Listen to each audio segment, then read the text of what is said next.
Cerita ini fakta atau fiksi? Silakan putuskan sendiri.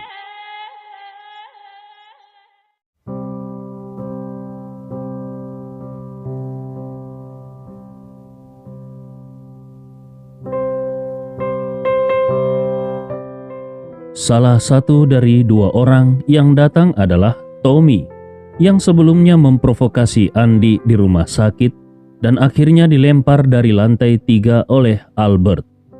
Tommy memiliki gejala sisa di kakinya dan menjadi pria lumpuh. Dia sangat membenci Andi Rewa di dalam hatinya. Dia ingin menemui Dr. Fajar untuk menyembuhkan lukanya sebelum kemudian dia akan pergi ke Andi Rewa untuk membalas dendam. Tetapi dia diusir oleh Dr. Fajar, bahkan sebelum dia sempat memasuki klinik. Dia kembali ke rumah sakit dan mengadu kepada ayahnya, Justin. Mereka berdua sangat marah sehingga mereka membeli 2 jerigen besar bensin dan ingin membakar klinik pengobatan Dr. Fajar. Rencana keduanya adalah membakar klinik terlebih dahulu, lalu memberi Dr. Fajar pelajaran dan kemudian membalas dendam pada Andi Rewa. Pada saat ini, Icang mendengar Tommy berkata kepada Justin, "Ayah, apakah menurutmu Dr. Fajar itu ada di dalam klinik ini?" Justin berkata dengan dingin, "Bagaimana aku tahu? Aku tidak peduli apakah dia tinggal di sini atau tidak.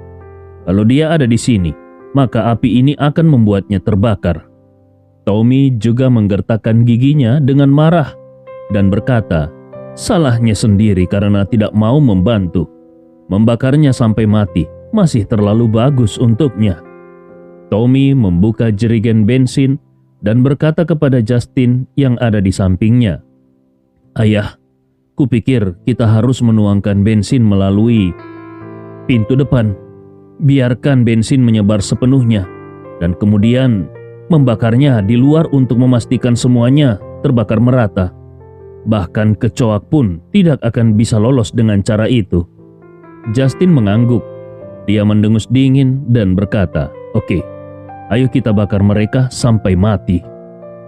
Meskipun kekuatan Justin bukan yang terbaik di Makassar dan juga bukan yang kelas 1, tetapi dalam hal memanjakan putranya, dia benar-benar nomor 1 di Makassar. Justin merasa sendirian selama beberapa generasi. Istrinya sudah melahirkan beberapa anak perempuan berturut-turut dan akhirnya melahirkan anak laki-laki yaitu Tommy. Inilah yang membuat Tommy telah dimanjakan sejak kecil. Ketika Tommy di sekolah dasar, dia dipukul di telapak tangannya oleh guru kelas dengan menggunakan penggaris karena tidak belajar dengan baik dan mengganggu teman sekelasnya. Tak lama kemudian Justin membawa seseorang langsung ke sekolah dan mematahkan lengan kanan guru tersebut dan membuatnya cacat seumur hidup. Ketika Tommy di sekolah menengah pertama, dia menderita luka karena berkelahi dengan teman sekelasnya. Justin langsung membayar seseorang untuk membuat teman sekelas yang memukul putranya itu menjadi lumpuh. Ada banyak contoh seperti itu dalam proses perkembangan Tommy. Di mata Justin, siapapun yang menggertak putranya akan berakhir mati. Tadi Dr. Fajar tidak mau merawat kaki putranya, benar-benar kurang ajar. Dan Andi yang sudah menyakiti putranya hingga menjadi seperti sekarang ini, bahkan lebih kurang ajar lagi. Oleh karena itu, dia berencana membakar Dr. Fajar sampai mati hari ini dan kemudian membunuh Andi Rewa besok sesuai dengan rencana yang sudah dia buat. Ketika Icang melihat kalau kedua pria itu benar-benar akan membakar klinik pengobatan Dr. Fajar dan bahkan mungkin membakar Dr. Fajar sampai mati, Icang menjadi cemas dan melompat keluar tanpa ragu-ragu. Dia berkata kepada keduanya, "Hei, kalian! Tenanglah."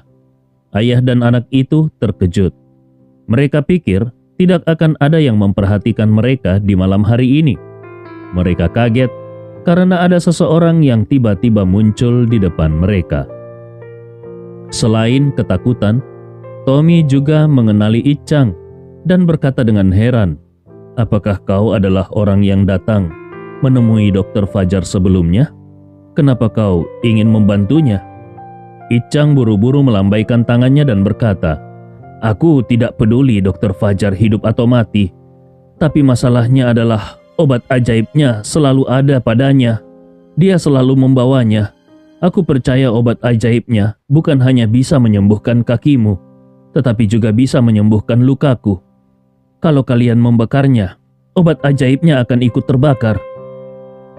Tommy tiba-tiba menyadari sesuatu. Benar juga. Bagaimana mungkin dia tidak memikirkannya? Dr. Fajar benar-benar memiliki obat ajaib. Obat ajaib itu bahkan bisa menyembuhkan paraplegia tingkat tinggi dengan cedera tulang belakang.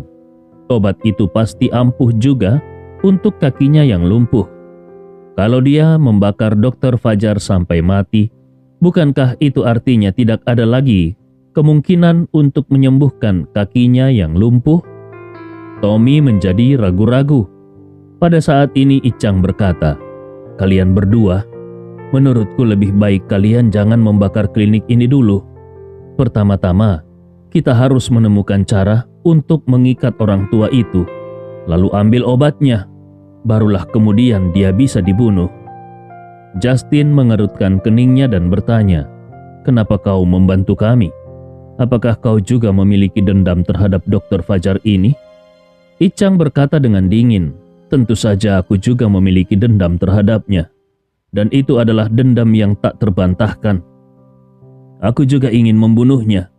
Tetapi yang paling penting adalah aku harus mendapatkan obat ajaib tersebut terlebih dahulu untuk menyembuhkan penyakitku."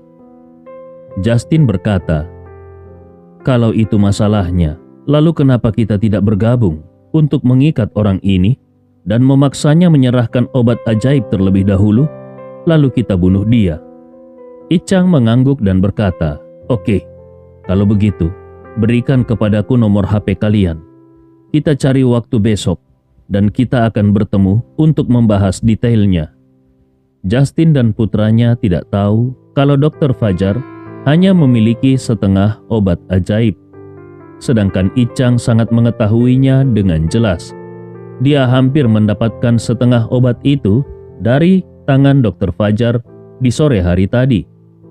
Namun dia tidak berani menyerang Dr. Fajar sendirian. Kalau kedua pria ini berani menyerang Dr. Fajar, maka dia bisa memanfaatkan mereka dengan melakukan sedikit trik.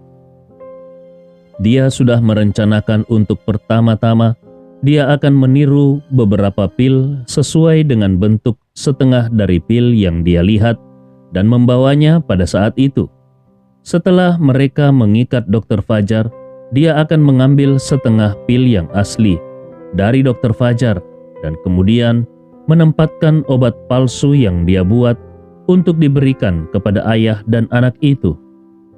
Pada saat itu, dia bukan hanya bisa menyembuhkan penyakitnya, tetapi dia juga bisa menyalahkan kematian Dr. Fajar sepenuhnya kepada ayah dan anak itu. Justin tidak memikirkan begitu banyak trik seperti ini.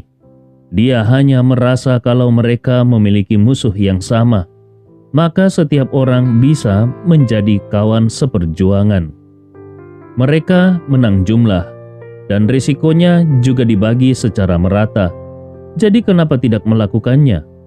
Adapun mengenai obat ajaib, dia tidak tahu berapa banyak obat yang dimiliki oleh Dr. Fajar. Namun baginya Dr. Fajar tetap harus mati. Baik dia memiliki atau tidak memiliki obat ajaib itu, karena dia dan putranya tidak bisa kalau tidak membalas dendam. Saat ini Justin dan Icang bertukar informasi kontak. Keduanya membuat janji untuk membuat panggilan telepon besok. Mereka meninggalkan klinik Dr. Fajar dengan Tommy yang membawa jerigen bensin. Icang puas dengan rencananya dan segera kembali ke villa keluarga Tama. Dia berniat untuk membuat obat ajaib palsu. Dalam perjalanan kembali, Tommy bertanya kepada ayahnya, Justin, "Ayah, kita lakukan saja rencana awal kita besok. Kita pancing Andi Rewa untuk keluar, kemudian kita bunuh dia. Lalu kita buat janji dengan orang tadi untuk membunuh Dr. Fajar bersama-sama. Justin mengangguk dan berkata, "Baiklah, kita bunuh Andi Rewa dulu, dan kemudian ketika Andi mati, kita bisa mendapatkan obat ajaib Dr. Fajar untuk menyembuhkan kakimu." Tommy berujar penuh semangat, "Bagus sekali. Kalau aku bisa mendapatkan obat ajaib itu, aku tidak akan menjadi orang lumpuh di masa depan." Justin tersenyum sedikit dan berkata, "Nak, jangan khawatir. Bahkan kalaupun ayahmu lumpuh, ayah tidak akan membiarkanmu lumpuh." Justin berkata lagi, "Ayo kita kembali dan beristirahat dulu.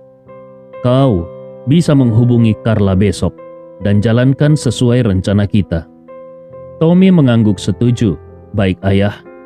Keesokan paginya, Andi Rewa membeli sarapan pagi. Ibu mertuanya Carla sarapan dan setelah itu pergi keluar untuk bermain kartu bersama dengan teman-temannya. Carla adalah penggemar kartu. Kapan saja ada waktu, dia akan bermain kartu sepanjang hari. Tepat setelah meninggalkan rumah dan berjalan ke dalam ruangan permainan kartu, Carla menerima telepon. Dia mengeluarkan ponselnya dan melihat kalau itu adalah panggilan dari Tommy. Dia menjawab telepon itu dan bertanya, "Tommy, ada apa kau menelpon Bibi?" Setelah Najwa menikahi Andi Rewa, Carla memikirkan satu hal setiap harinya. Itu adalah bagaimana caranya agar putrinya menceraikan Andi dan kemudian bisa menikah kembali dengan keluarga kaya. Pada awalnya, dia berharap putrinya akan menikah dengan Jamal Jaka, anak keluarga kaya. Tetapi entah kenapa keluarga Jamal bangkrut, dan yang lebih menakjubkan lagi adalah bahwa keluarga Jamal Jaka menghilang dalam semalam dan tidak pernah lagi muncul di Makassar. Kemudian, dia berharap putrinya akan menikahi Hasan dari keluarga Harun.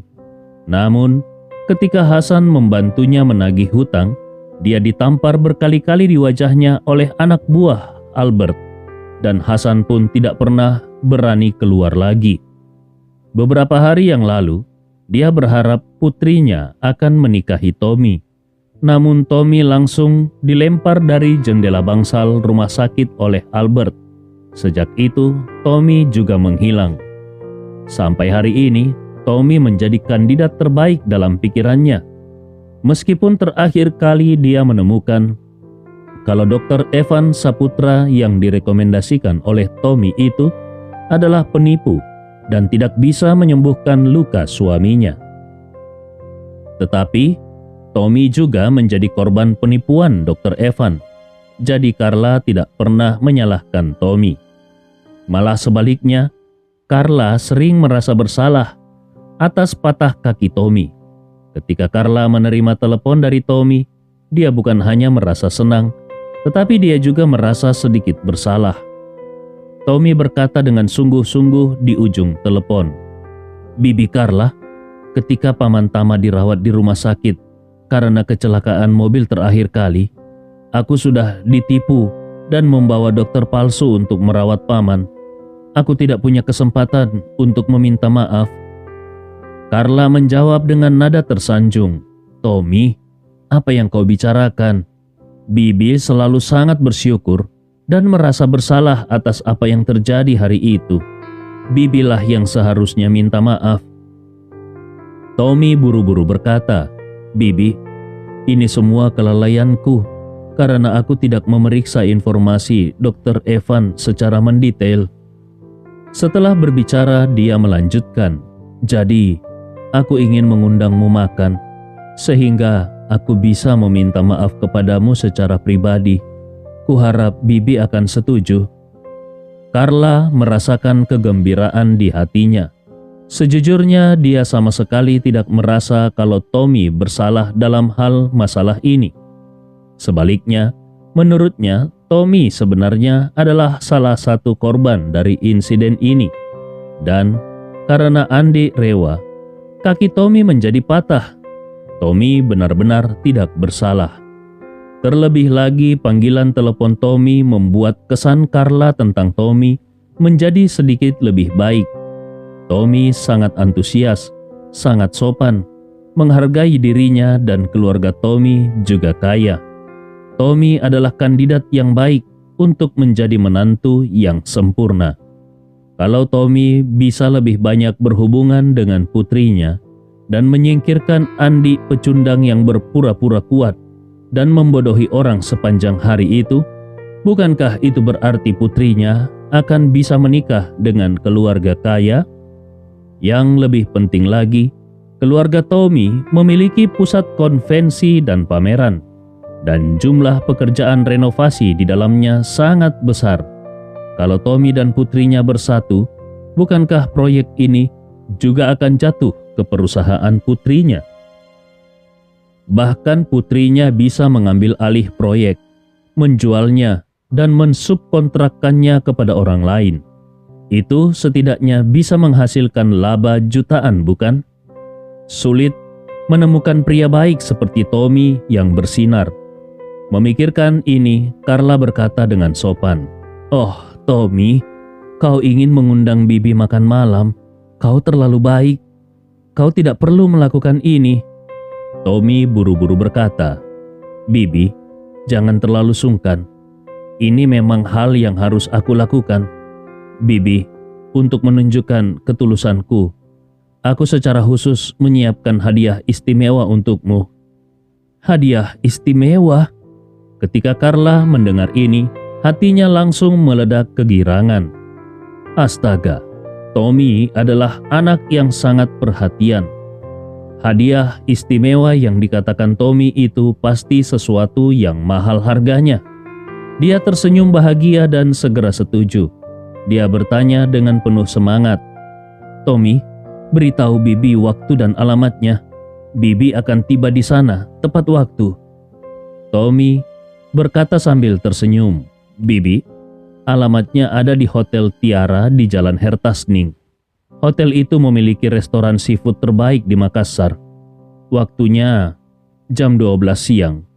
Kalau begitu, sampai bertemu di sana." Carla dengan senang hati setuju. "Oke Mi Pale, kalau begitu." Tommy menambahkan, "Oh iya Bibi, tolong jangan beritahu Najwa tentang hal ini. Aku sedang merencanakan sebuah kejutan sebagai permintaan maafku untuknya. Bibi harus membantuku menyimpan rahasia ini." Carla berkata sambil tersenyum, "Baiklah, Bibi berjanji tidak akan memberitahunya." Carla menghabiskan sepanjang pagi bermain kartu bersama kawan-kawannya, dan setelah hampir tiba waktunya, dia bergegas ke Hotel Tiara untuk bertemu dengan Tommy. Sepanjang pagi, dia sudah membayangkan hadiah seperti apa yang dijanjikan Tommy. Perhiasankah? Atau uang tunai? Atau sesuatu yang lain? Untuk seseorang seperti Carla yang suka mengambil manfaat dari keuntungan kecil, hadiah istimewa Tommy ini benar-benar menyilaukan matanya. Karena itu, pemikiran untuk mendapatkan hadiah istimewa dari Tommy langsung membuatnya sangat bersemangat. Pukul 11.30, Carla berpamitan dengan teman-temannya. Dia naik taksi dan langsung menuju Hotel Tiara. Ketika dia datang ke tempat yang telah disepakati, dia tidak terburu-buru. Dia berdiri di pintu hotel dan menunggu kedatangan Tommy. Tak lama kemudian, sedan Mercedes-Benz hitam secara perlahan berhenti di depannya. Pintu mobil terbuka dan seorang pria muda dengan setelan jas dan sepatu kulit keluar dari mobil. Ternyata Tommy yang datang. Tommy terlihat sangat tampan dan berkelas. Satu-satunya kekurangannya adalah dia tertatih-tatih saat berjalan. Banyak gadis yang tertarik dengan penampilan keren dan tampan Tommy. Juga mobil mewah Mercedes-Benz-nya. Mereka menatapnya dengan mata berbinar, tetapi saat mereka melihat dia cacat, Mereka menghela nafas dengan menyesal dan memalingkan wajah. Tommy melihat semua ini dan merasa sangat marah di dalam hatinya. Dia sangat membenci Andi dan Dr. Fajar. Dia hanya ingin segera menghilangkan mereka. Namun saat ini Carla berada tidak jauh di depannya. Dia tidak mau menunjukkan kebenciannya. Jadi dia berlatih, berjalan tertatih-tatih di depan Carla. Tommy mendatangi Carla. Dia tersenyum sedikit dan berkata, "Bibi, aku minta maaf karena sudah membuatmu menunggu." Carla buru-buru menjawab, "Oh Tommy, kau sangat sopan. Bibi baru saja tiba." Carla melihat Mercedes-Benz baru di belakang Tommy dan bertanya dengan heran, "Apakah ini adalah Mercedes-Benz barumu?" Tommy berkata sambil tersenyum, "Iya, Mercedes-Benz ini baru saja kubeli dari showroom pagi ini. Harganya tidak terlalu mahal, hanya di atas 1,6 juta dolar." Setelah mengatakan hal itu, Tommy menyerahkan kunci mobilnya kepada Carla dan berkata, "Bibi, terimalah kunci mobil ini." Carla kebingungan saat mengambil kuncinya. "Tommy, apa yang kau lakukan?" Tommy tersenyum sedikit dan berkata, "Bibi, ini adalah hadiah istimewa yang kukatakan di telepon. Aku melihat kalau Paman Tama dan Najwa sama-sama sudah memiliki mobil, namun Bibi belum punya mobil sama sekali. Ini benar-benar tidak masuk akal bagi orang dengan identitas seperti Bibi." Carla menjadi bersemangat. "Oh Tommy, ini terlalu berharga. Bagaimana bisa Bibi menerimanya?" Meskipun dia mengatakan itu, kunci mobil yang ada di tangannya dipegang erat olehnya. Dia sama sekali tidak berniat untuk mengembalikannya kepada Tommy. Tommy memahami pemikiran Carla. Dia berkata sambil tersenyum, "Bibi, sejujurnya baik Paman dan Najwa mengendarai BMW seri 5 dan kedua mobil itu adalah pemberian Andi Rewa si pecundang itu. Mobil Mercedes-Benz ini lebih mahal daripada kedua mobil itu. Ini sangat cocok dengan dikendarai oleh Bibi. Jadi, terimalah." Hati Carla terasa bahagia. Carla adalah perwakilan khas dari jenis ibu mertua yang sombong yang sering terlihat di masyarakat. Di matanya, tidak ada apapun yang berharga selain uang. Menurutnya, hal terpenting yang harus dimiliki oleh menantunya adalah uang, dan menantunya harus rela mengeluarkan uang untuk dirinya. Menantu yang tidak seperti itu hanyalah sampah di matanya. Pria seperti Tommy tentu saja merupakan menantu terbaik karena rela mengeluarkan uang untuk ibu mertuanya. Walaupun Tommy belum bersama Najwa, namun Tommy sudah sangat murah hati memberinya Mercedes-Benz seharga 1,6 juta dolar. Kalau Najwa benar-benar menikahi Tommy di masa depan, bukan tidak mungkin Tommy akan memberinya villa besar dan kapal pesiar besar. Carla merasa sangat bersemangat, namun dia masih harus bersikap sopan di permukaan. Jadi, dia meraih lengan Tommy dan berkata dengan serius, "Tommy, Bibi sangat tersentuh dengan kebaikanmu. Tapi mobil ini terlalu mahal. Kalau aku menerimanya, aku khawatir itu tidak pantas." Tommy berkata dengan serius, "Bagaimana bisa tidak pantas? Bibi ini adalah pemberianku yang tulus untukmu. Bibi bisa menerimanya dengan percaya diri. Tidak ada yang tidak pantas." Carla sangat gembira ketika dia melihat Tommy berbicara dengan begitu tegas. Dia tidak perlu lagi bersikap sungkan. Dia pun memasukkan kunci mobil ke dalam sakunya dan berkata sambil tersenyum, "Kalau begitu Bibi akan menerimanya. Terima kasih banyak Tommy." Tommy melihat ekspresi terpesona di wajah Carla. Dia mencibir di dalam hatinya. tampaknya rencananya dan ayahnya akan berhasil. Namun, meskipun dia memiliki niat jahat, dia masih berkata dengan sopan, "Bibi, mari kita masuk untuk mengobrol sambil makan." Carla sangat bersemangat dan mengangguk dengan cepat. "Oke, ayo kita masuk dan mengobrol." Keduanya pun berjalan ke dalam Hotel Tiara. Tommy langsung meminta pelayan untuk membawa mereka ke meja yang sudah dipesan. Setelah keduanya duduk, Tommy langsung memesan makanan lezat yang mahal. Setelah makan, Tommy pura-pura merasa bersalah dan berkata, "Bibi, terakhir kali Paman Tama dirawat di rumah sakit, aku sudah mengajak seorang dokter penipu untuk pergi ke sana. Aku tidak melakukannya dengan baik. Aku harus minta maaf kepada Bibi di sini." Carla memandang Tommy dan berkata sambil tersenyum, "Kau tidak harus melakukan ini, Nak. Bibi tidak pernah menyalahkanmu atas apa yang terjadi terakhir kali. Kau juga korban." Tommy mengangguk. Dia memandang Carla dan berkata dengan serius, "Bibi, aku ingin memberitahumu sesuatu dari hatiku. Aku ingin mengejar Najwa dan menikahinya. Aku ingin tahu apakah Bibi akan setuju." Ketika Carla mendengar ini, dia berkata dengan penuh semangat, "Setuju.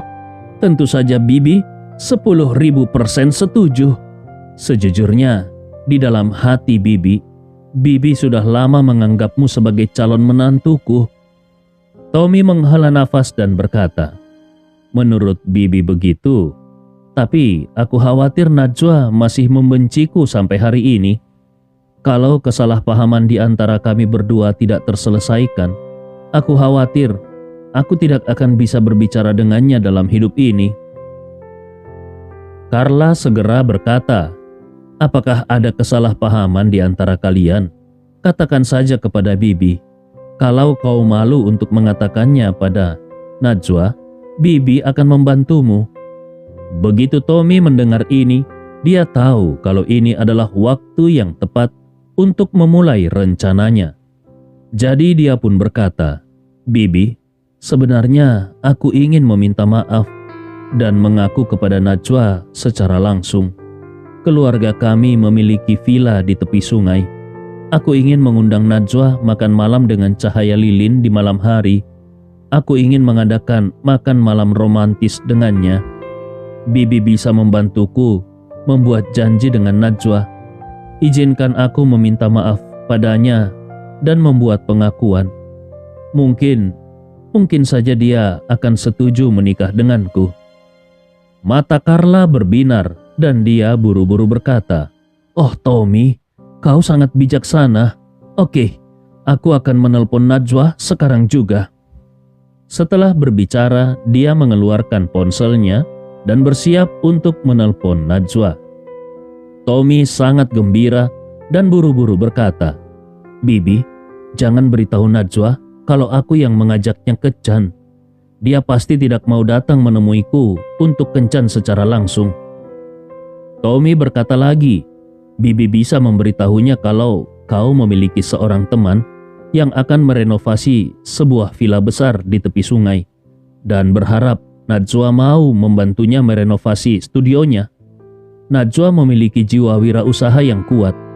Permintaan ini pasti akan langsung dia setujui. Dan ketika aku mengakui perasaanku padanya, Bibi bisa membantuku mengucapkan beberapa kata bagus." Mata Carla berbinar dan dia berkata, "Bagus sekali. Kita lakukan saja seperti apa yang kau katakan." Sebuah sinar kejahatan melintas di mata Tommy dan dia berpikir di dalam hatinya, "Malam ini aku pertama-tama akan bersenang-senang dengan Najwa, lalu mencoba Carla yang masih memiliki pesona ini. Kemudian aku akan menipu Andi dengan panggilan telepon. Dia akan mati dengan satu tembakan." Pada saat ini, Najwa, Andi Rewa dan Ridwan baru saja selesai makan siang di rumah. Saat Andi pergi ke dapur untuk mencuci piring seperti biasanya, tiba-tiba dia menerima panggilan telepon dari Fani. Setelah panggilan terhubung, Fanny dengan malu-malu bertanya, "Tuan Andi, apa yang sedang kau lakukan?" Andi Rewa menjawab dengan santai, "Aku sedang di rumah, ada apa?" Fanny berkata, "Aku ingin melaporkan sesuatu kepadamu." Andi Rewa berkata, "Katakan saja." Fanny berkata dengan tergesa-gesa, "Kemarin Tommy dan Icang datang ke klinik pengobatan kakekku dan memohon untuk diobati. Kakekku tidak tahu kalau Icang sudah menyinggungmu. Jadi, dia hampir saja memberikan setengah obat yang kau berikan terakhir kali." Andi Rewa bertanya dengan rasa ingin tahu, "Apa? Apakah keluargamu memiliki hubungan yang baik dengan Icang hingga kakekmu bersedia memberinya obat yang begitu berharga?" Andi Rewa tahu betul bahwa dalam pikirannya Dr. Fajar menganggap obat ajaib yang dia berikan adalah harta karun. Obat itu sama pentingnya dengan hidupnya. Tidak ada yang mau mengambil resiko memberikan sesuatu yang sangat berharga kepada seseorang yang tidak mereka kenal, atau kepada seseorang yang tidak memiliki hubungan dengannya. Fanny buru-buru berkata, "Kakekku dan ayah Icang adalah sahabat. Keduanya sangat dekat selama bertahun-tahun. Jadi, kedua keluarga kami juga telah berhubungan baik selama bertahun-tahun." Setelah itu Fanny memberitahu Andi Rewa secara rinci mengenai penyebab kakeknya dan keluarga Tama bisa dekat selama bertahun-tahun. Setelah Andi mendengarnya, dia menyadari kalau keluarga Tama sebenarnya adalah penolong yang membantu Dr. Fajar saat itu, dan Dr. Fajar mampu membalas kebaikan kecil keluarga Tama selama bertahun-tahun. Ini membuat Andi Rewa sedikit kagum dan terkesan. Yang membuatnya semakin puas adalah Dr. Fajar mampu membedakan mana benar dan mana yang salah. Dia tidak ragu untuk memutuskan hubungan dengan keluarga Tama demi dirinya. Tampaknya Dr. Fajar ini akan menjadi pengikut setianya di masa depan. Karena Dr. Fajar sangat setia, dia akan memberi Dr. Fajar beberapa manfaat. Andi Rewa memutuskan pergi ke klinik Dr. Fajar di sore hari dan memberinya obat ajaib yang dia buat terakhir kali. Terakhir kali, Andi Rewa memurnikan 30 pil. Baginya obat ini sangat mudah dibuat, dan bagi seseorang seperti dia yang mempraktekkan buku ajaib dan memiliki energi tenaga dalam di tubuhnya, obat ini tidak memiliki efek praktis. Jadi memberikannya kepada orang lain bukanlah masalah baginya. Selain itu, Andi Rewa juga berharap orang-orang di Makassar bisa mengetahui kalau dia adalah orang dengan penghargaan dan hukuman yang jelas. Kalau melakukan sesuatu yang salah, harus dihukum. Namun kalau melakukan hal baik, akan dihargai lebih banyak lagi. Dr. Fajar melakukan pekerjaan dengan baik kali ini. Jadi Andi Rewa akan pergi untuk menghadiahinya dengan obat ajaib. Andi Rewa berkata kepada Fanny, "Apakah kakekmu ada di klinik nanti sore?" Fanny menjawab dengan penuh semangat, "Ada, Tuan Andi. Apakah kau akan datang ke klinik kakek?" Andi Rewa mengangguk dan berkata, "Aku akan pergi menjenguknya sore ini." Fanny bersorak dan berkata, "Bagus sekali. Kalau begitu, aku akan memberitahu kakek sekarang. Dia pasti akan merasa sangat senang." Setelah membersihkan dapur, Andi Rewa baru saja akan keluar ketika dia melihat Najwa juga bersiap-siap untuk berangkat. Dia pun bertanya, "Najwa, apakah kau akan pergi ke studio?"